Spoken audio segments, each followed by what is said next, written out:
I get a lot of questions about the iPad and why I'm getting closer, I think, to getting this to a point where we have to make a decision.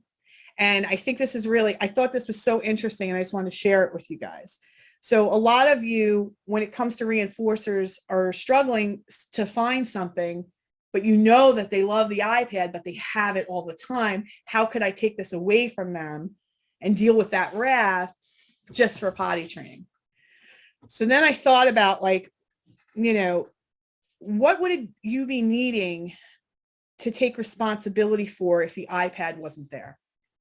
Like the first question, even before that, I want to ask is what's going to happen if you take the iPad away? And I've asked this question over the course of months. This isn't just a potty boot camp question. I've got this over months.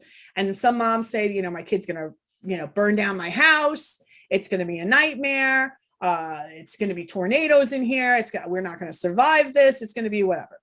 But if we really break down the drama of these thoughts and statements, it's really like we're going to have a really unhappy child that's going to tantrum really hard. They might throw stuff. They might get physical. But that type of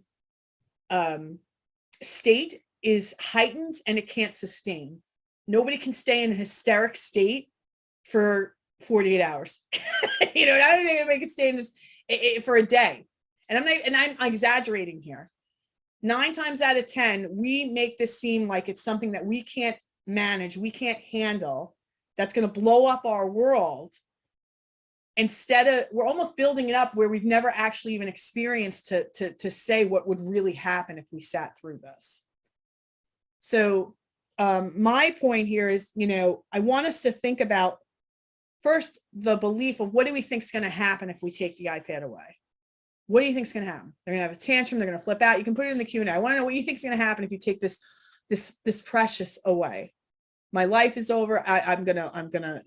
This child's going to be wrecking my house, anything that you're thinking. Then I want you to think about what would you be needing to take responsibility for if the iPad wasn't there?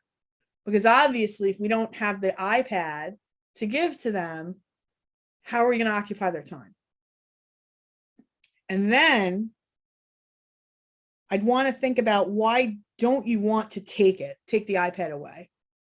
Or not even the iPad away. Why don't you want to take the responsibility? And I have to think about this too. My kids love the iPad too, but I'm very, very controlling over it because I don't like anything. And I expressed that yesterday in that email I shared with you guys. I don't like anything to have like gremlin-like behavior over my kids. You know what I mean? I want to have control and access to that at all times because I know this could maybe prevent me from getting them some goals that I need for them. And it's a great potential reinforcer I could use to get some behaviors worked out or work towards the big 3. So then this is what I want to really hit home to you, because if you can do this, if you're willing to take that responsibility, knowing, I wrote all the notes here, so just remind me, are you willing to feel the discomfort if it means that your child will get the big 3? I know this is going to be uncomfortable. I know we already have drama about it, but we could stay and keep doing things the way that we've been doing with it. We already know what that gets us. But if I know that this thing has this power, and if I'm willing to take responsibility with this and willing to have some discomfort, because it isn't going to be pleasant. I'm not sugarcoating this, but it's not discomfort forever. They will survive. You will survive.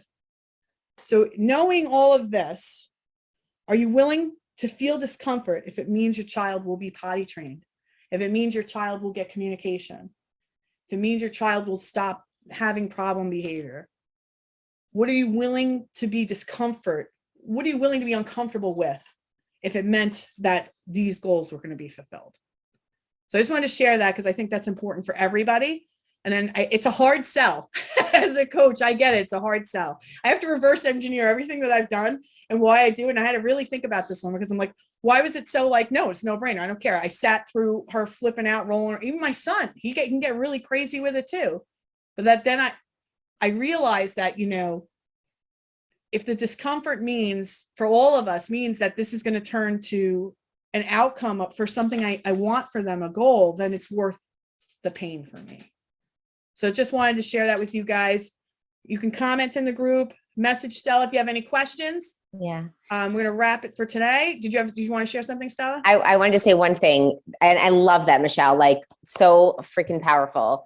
One thing I wanted to say is that we're already feeling uncomfortable, right? We're already feeling uncomfortable changing shitty diapers, like doing pull-ups, like dealing with all of this. It's already uncomfortable. And then here we're asking you to get uncomfortable again. So I think what Michelle is also trying to say is like, choose your discomfort. Just choose it. You're already feeling it. Just choose it.